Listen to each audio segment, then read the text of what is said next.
Thousands of NASCAR fans never even made it to the race. In fact, several spent hours on the interstate just trying to make it to the Speedway. Fox 19 Stefano DiPietrantonio spoke with several people battling traffic issues.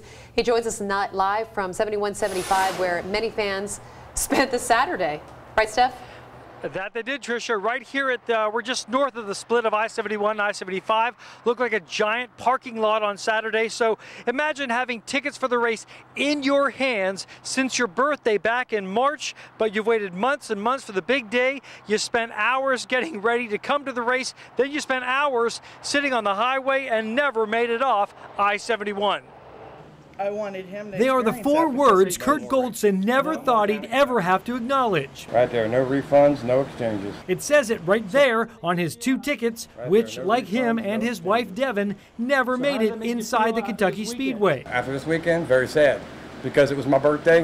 Devin caught the NASCAR rush years ago in Daytona. If you're a NASCAR fan, you'll never forget the experience. And wanted to surprise her husband with the same excitement closer to home. Did you guys know when you bought the tickets that there was a no refund policy?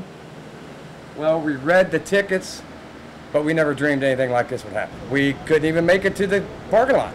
In fact, they never left the interstate. People were standing out on 71 throwing footballs. With traffic backed up all the way to the I-71, I-75 split. Were you fuming? Very, very. It started a huge fight between her and I. Some kind of birthday, right? Who was saying go, who was saying stay? We both finally said, let's go. It's not worth it. Yeah. All right, so after all that, you're out, your money. Did you do it on the credit card? Yes. Have you called anybody?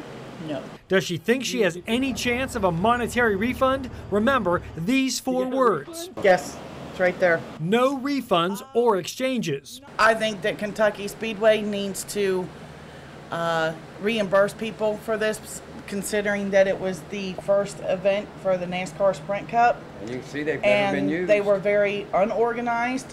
I think that they had too much going on there for the entire weekend. Awesome weekend. Mike DeVore of St. Louis was one of the lucky ones who got in early. His only complaint? Bathrooms weren't that great. You missed 30 or 40 laps to go to the bathroom. It's a big deal.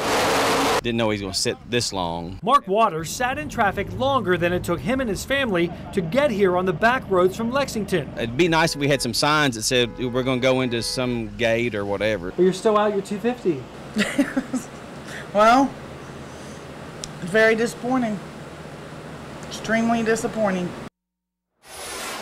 Now the Goldsons say if it was one thing, it was just a couple of people complaining, but in this case, it was thousands who didn't make it to the race. Kurt told me no more races down in Kentucky. He said it is not worth it. He said he's done. He said he'd rather sit home and watch it on TV where it's cool and quiet, and yes, there is no traffic.